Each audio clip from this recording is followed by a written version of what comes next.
सर्वांना नमस्कार. आज आपण या ठिकाणी भेटण्याचं कारण आहे, आजचा जो विषय या ठिकाणी आपला आहे AI संदर्भात. AI अर्थात आर्टिफिशियल इंटेलिजन्स, जो अतिशय सध्याचा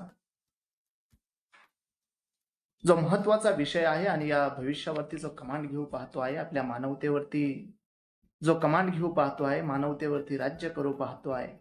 नव्हे एका टप्प्यामध्ये ज्याप्रमाणे आपण वेगवेगळे जे प्राणी आहेत, गाय, म्हैस, बैल, त्या प्राणी मात्रावरती ज्या पद्धतीने आपण अधिकार गाजवतो, त्या पद्धतीने आपली ही जी मनुष्य जात आहे, हा जो मनुष्य प्राणी आहे, त्याच्यावरती अधिकार गाजवण्याची वेळ या तंत्रज्ञान युगामध्ये येऊन ठेपलेली आहे.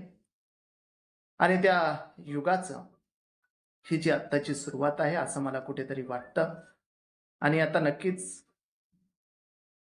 मी आत्ता ज्या वेळेला मी एक पोस्ट वाचली, आर्टिफिशियल इंटेलिजन्सचे ओपन AI आहेत त्याचे CEO सॅम ऑल्टमॅन यांचा एक लेख होता, अतिशय सुंदर लेख होता. त्यांनी त्या ठिकाणी त्या लेखामध्ये म्हटलेलं आहे की कदाचित 18 वर्षानंतर मला माहित नाही माझा मुलगा कॉलेजला जाईल की नाही, कारण AIचं हे जे बदलतं चित्र आहे आणि त्याची जी होणारी जी ग्रोथ आहे ती अतिशय झपाट्याने आहे. आणि हा जे शैक्षणिक आपला कालावधी आहे, शैक्षणिक जो सिलेबस आहे, या शिक्षण क्षेत्रामध्ये ज्या गोष्टी शिकवल्या जातात त्या काळानुरूप मुलांना त्या उपयोगात असणार नाहीत, कारण की तंत्रज्ञान तेवढं फास्ट बदलतं आहे आणि AI त्याची जागा घेत आहे. म्हणून बंधूंनो, याच्यामधून सांगण्याचा हेतू हा आहे की काळ किती झपाट्यानं बदलतो आहे आणि आपल्याला आपल्याकडं ज्या क्षमता आहेत, मग या तंत्रज्ञानाच्या युगामध्ये टिकण्यासाठी आपल्याला पर्याय काय आहेत, आपल्या समोरची आव्हानं कोणती आहेत, ते या ठिकाणी मी मांडण्याचा प्रयत्न करतो आहे. मी ज्या वेळेला त्या दिवशी मी एक ऑडिओ बुक ऐकलं, सेपियन्स म्हणून, युव्हल नॉह हरारी हे जे लेखक आहेत, त्यांनी खऱ्या अर्थाने याच्यामध्ये सांगून ठेवलेलं आहे. आणि जो त्या बुकमध्ये जे सांगितलेलं आहे, त्या बुकमध्ये सांगितलेलं आणि आजची ही जी सॅम ऑल्टमॅन यांची जी मी पोस्ट वाचली, याच्यामध्ये अगदी तंतोतंत साम्य या ठिकाणी आढळतं आहे. सेपियन्स या बुकमध्ये नोवल हरारी हे सांगण्याचा प्रयत्न करतायत की मानवाची जी सुरुवात झाली, आफ्रिका खंडामधून मानवाची सुरुवात झाली, एक प्राणी मात्र म्हणून माणसाची सुरुवात झाली, अवघ्या विश्वामध्ये मानव पसरल्यानंतर माणसाचा अभ्यास, अतिमहत्वाकांक्षा, तंत्रज्ञान आणि या स्वार्थापायी जग अशा टप्प्यावरती आणून ठेवलेलं आहे की काही दिवसामध्ये मानव समाज हे एक यंत्र बनून जाणार आहे आणि आपली मानवी जी कमांड आहे, आपली जी क्षमता आहे, आपली जी बौद्धिक क्षमता आहे, ती आपण यंत्राच्या हातामध्ये देणार आहोत आणि यंत्र आपला खऱ्या अर्थानं उपयोग करतो आहे. आणि त्याची चाल, त्याची जी प्रवास आहे, तो सध्या ही सर्वांगीण जी परिस्थिती बघता आपणाला त्या दृष्टीने वाटतं आणि दिसत आहे. म्हणून या माध्यमातून सांगण्याचा उद्देश एवढा आहे, हेतू एवढा आहे, भविष्यामध्ये आपल्या मुलांना शिक्षण देत असताना, आपल्या मुलांना घडवत असताना एकच गोष्ट या तंत्रज्ञानावरती विजय मिळवू शकते. आणि सर्वच जे सायंटिस्ट आहेत, सर्व जे चांगले मोठे उद्योजक आहेत, त्यांनी सांगण्याचा हाच प्रयत्न केलेला आहे. आपल्याला जर भविष्यामध्ये या तंत्रज्ञानाच्या युगामध्ये टिकायचं असेल, आपली शैक्षणिक सुबत्ता जर आपल्याला टिकून ठेवायची असतील, आपली मुलं जर आपल्याला या तंत्रज्ञानाच्या युगामध्ये सर्व्हाइव्ह करायचे असतील, तर आपल्या अंगामध्ये असलेला हा लेझीनेस आहे, जो आळशीपणा आहे, तो आपल्याला झटकावा लागेल. सर्व्हाइव्ह द फिटेस्ट, डार्विनचा जो उत्क्रांतवादाचा जो सिद्धांत आहे, तो सिद्धांत आजच्या जीवनामध्ये आपल्याला तंतोतंत उपयोग करणं ही काळाची फार गरज झालेली आहे.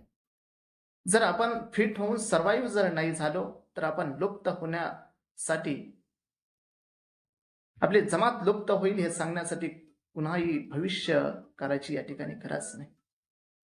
म्हणून आपल्याला आपल्या या दैनंदिन जीवनामध्ये जगताना आपल्याला आपला जे माइंड आहे, आपली जी शारीरिक क्षमता आहे, जी बौद्धिक क्षमता आहे, जी इमोशनल क्वेश्चन आहे, भावनिक क्षमता आहे, ती विकसित करणं फार काळाची गरज आहे. आणि ती भावनिक क्षमता ही मुलांमध्ये विकसित करणं हे खऱ्या अर्थानं भविष्य काळामध्ये तंत्रज्ञानाच्या सोबत चालणं आणि तंत्रज्ञानाला कुठेतरी फाईट देणं हे मानवतेचा खऱ्या अर्थानं विजय असणार आहे. म्हणून इथून पुढे सांगण्याचा उद्देश एवढा आहे, आपण या तंत्रज्ञानाच्या युगामध्ये जर आपला टिकाव लागायचा असेल, आपल्या मुलांना, आपल्या मागच्या पिढीला या तंत्रज्ञानाच्या युगामध्ये जर चांगल्या पद्धतीनं आणि आनंदी जगता कसं येईल, तर त्याचा माध्यम एकच आहे, त्याचा मार्ग एकच आहे. मुलांमध्ये जी कल्पनाशक्ती आहे, त्यांच्यामध्ये जी सर्जनशीलता आहे, मुलांमध्ये जी सोशिओलॉजी आहे, मुलांमधली जी क्रिएटिव्हिटी आहे, ती मुलांमधली प्रगल्भ करावा लागेल. जे आपलं अकॅडमिक शिक्षण आहे त्याच्याबरोबर मुलांना आध्यात्मिक शिक्षण जे आहे ते, भावनिक शिक्षण आहे ते, आणि 90 डिग्रीजमध्ये कसा थिंकिंग लेवल मुलांची डेव्हलप होईल हे खऱ्या अर्थानं विकसित होणं ही खूप गरज असणार आहे. आणि ही मोठ्या मोठ्या शहरामध्ये हे सगळीकडे या गोष्टी या पद्धतीनं ते ट्रीट होत आहेत, मुलांनाही ट्रीटमेंट त्या पद्धतीनं देत आहेत. खऱ्या अर्थाने याची गरज माझ्या खेड्यामध्ये आहे, माझ्या ग्रामीण गावामध्ये आहे, माझ्या शेतकरी आणि माझ्या मिडल क्लासमधल्या मुलाकरता आहे, त्या कुटुंबाकरता आहे. म्हणून त्यांनी या माध्यमातून, या व्हिडिओच्या माध्यमातून असेल, आणखी वेगवेगळे चॅनल असतील, या माध्यमातून आपण आपल्याला कसं स्वतःला अपडेट ठेवता येईल का, आपण आपल्यामध्ये जी डेव्हलपमेंट आहे, आपल्याला सुस्त बसून चालणार नाही. जीवनामध्ये शिक्षण ही एक अविरत आणि निरंतर अशी प्रक्रिया झालेली आहे. आणि ही प्रक्रिया आपल्या जीवनामध्ये आपण पुढे जात असताना रोज, आठवड्यातून, 15 दिवसातून, महिन्यातून, वर्षातून आपलं स्वतःचं आत्मावलोकन, सिंहावलोकन करणं आणि आपल्यामध्ये चेंजेस करणं, आपण सर्वाईव्ह होण्यासाठी फिट असणं ही प्रत्येकाची इथून पुढची गरज झालेली आहे.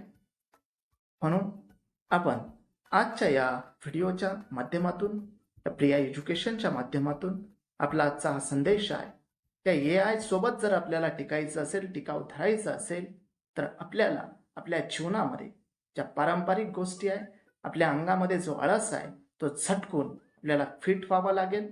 आपल्या जीवनामध्ये नवीन स्किल्स आपल्याला डेव्हलप करायला लागतील, नवीन नवीन गोष्टी आपल्याला शिकाव्या लागतील, आणि जीवनाचा खरा जो आनंद आहे, जो हेतू आहे, या प्रकृतीमध्ये आपल्या जगण्याचा जो अर्थ आहे, तो अर्थ आपल्याला या ठिकाणी शोधावा लागेल.